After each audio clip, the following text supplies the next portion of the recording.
Taliban, Kabil'de Cumhurbaşkanlığı sarayını ele geçirdi. Aralarında Taliban liderlerinin de olduğu grup, saraydaki Afganistan İslam Cumhuriyeti bayrağını kaldırdı.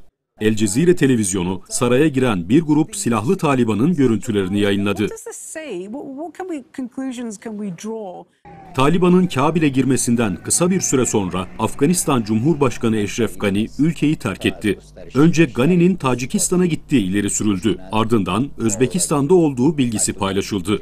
Gani ise sosyal medya hesabından açıklama yaptı. Eğer kalsaydım bu birçok vatandaşın şehit olmasına ve Kabil'in yıkılmasına yol açacaktı ifadelerini kullandı.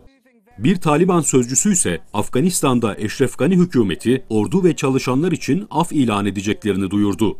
Kabil çevresinde zaman zaman silah sesleri duyulsa da ciddi bir çatışmanın yaşanmadığı belirtiliyor. Dünyanın gözü kulağı da Afganistan'da. Birleşmiş Milletler Genel Sekreteri Antonio Guterres duyduğu endişeyi dile getirdi. Taliban ve diğer taraflara itidalle sivillerin korunması çağrısında bulundu. Öte yandan Birleşmiş Milletler Güvenlik Konseyi Afganistan gündemiyle acil toplanma kararı aldı. Taliban'ın kontrolüne geçen Kabil'den tahliyeler de devam ediyor.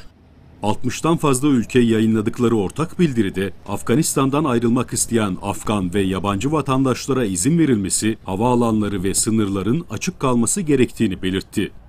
Dışişleri Bakanlığı, ülkeden ayrılmak isteyen Türk vatandaşlarına çağrıda bulundu. Kabil Büyükelçiliği ile irtibata geçilmesini istedi.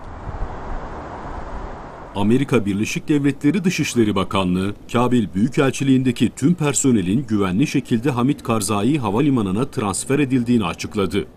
Washington yönetimi, Kabil Büyükelçiliği personelinin tahliyesine destek olmak için Afganistan'a daha önce gönderdiği 5.000 askere ek olarak 1.000 asker daha gönderilmesini onayladı. Fransa'da Büyükelçiliğini havalimanı yakınına taşıdığını duyurdu. Avrupa Birliği Büyükelçiliği çalışanları da Kabil'de güvenli bir noktaya taşındı.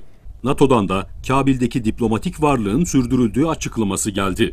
Ayrıca Afganistan'ın Kabil Havalimanı'nda tüm ticari uçuşların askıya alındığı duyuruldu.